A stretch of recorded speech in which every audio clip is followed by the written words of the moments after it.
Қайырлы күн, бүгін сіздерге спираль фестисайд сайты арқылы спиральді оқытуды жасауды, тексті спираль тәрізді жасауды үйретемін. Мына жерде алдымен өздеріңіз бір мәтінді копировать етіп алуларыңыз керек. Дайындап, WhatsApp-қа дайындап қойсаңыздар болады, немесе Google-ға кіріп, кішігірім бір мәтінді алып алуға болады. Мысалы, мына текст алсақ, кешір достым, бұлай істейін деген жоқ едім. Бірігіп ұйықтап жатқанда орнынан тұрып кетеді ғой. Ал мен теуіп жіберем. Бұл одан да жаман ғой, иә? Ұйықтағанда қорқайын. Ей, тұрыңдар! Тасбақаға ұқсамай тезірек қимылдаңдар. Болыңдар дедім сендерге. 189, тезірек бол. Әйтпесе оңдырмай. осылай копировать етіп аламыз. Және Google-ға қайта кіреміз. Мына спираль фестисайд деген осы сайтқа, Google-ға тереміз осы сайтта. Бірінші болып шыққан сайтқа кіреміз. Мына жерде менде английский, казахский деп астында тұр ғой.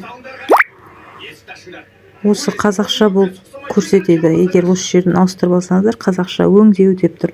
Ал егер осы керісінше ағылшынша басқа тілде тұратын болса, сәйкесінше сол тілде көрсетеді. Мысалы, ағылшында тұр ма міне?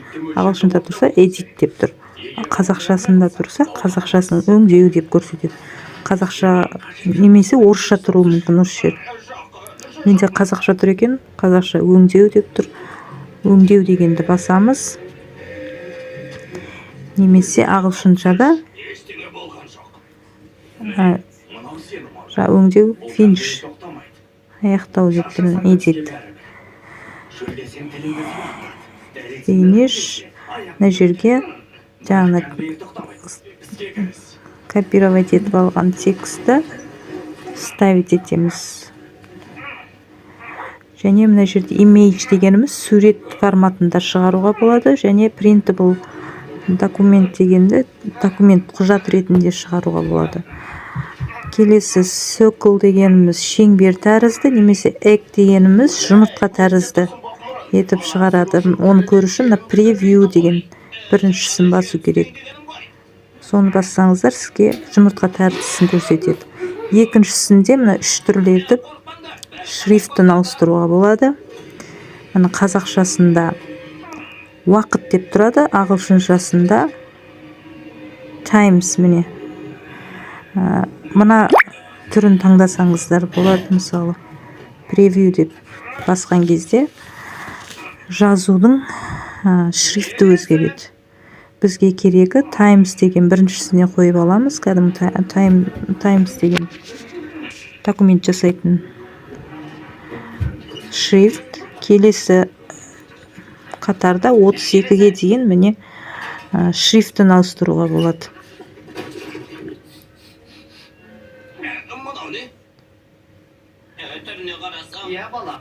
Кішкене жай жүреді бұл. Және egg дегенді circle деген шеңбер тәріздісіне қойып аламыз.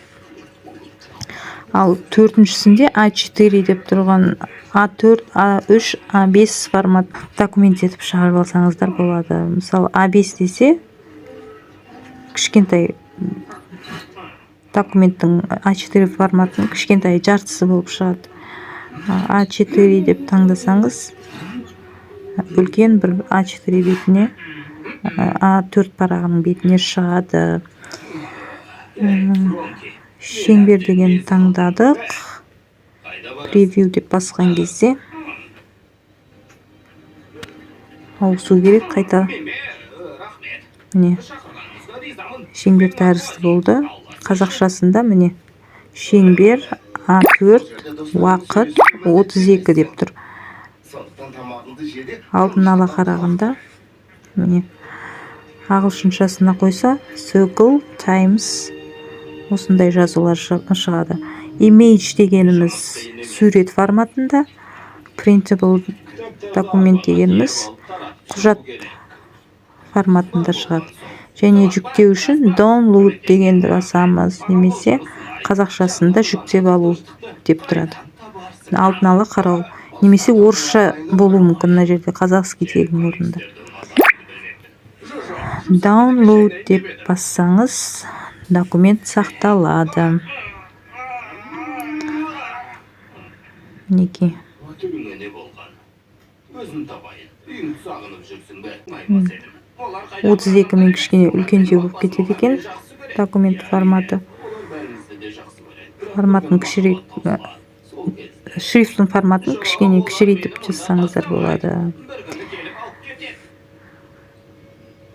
Осылай документті WhatsApp-қа жіберіп, шығарып алып, оқушыларға таратып қолдануға болады.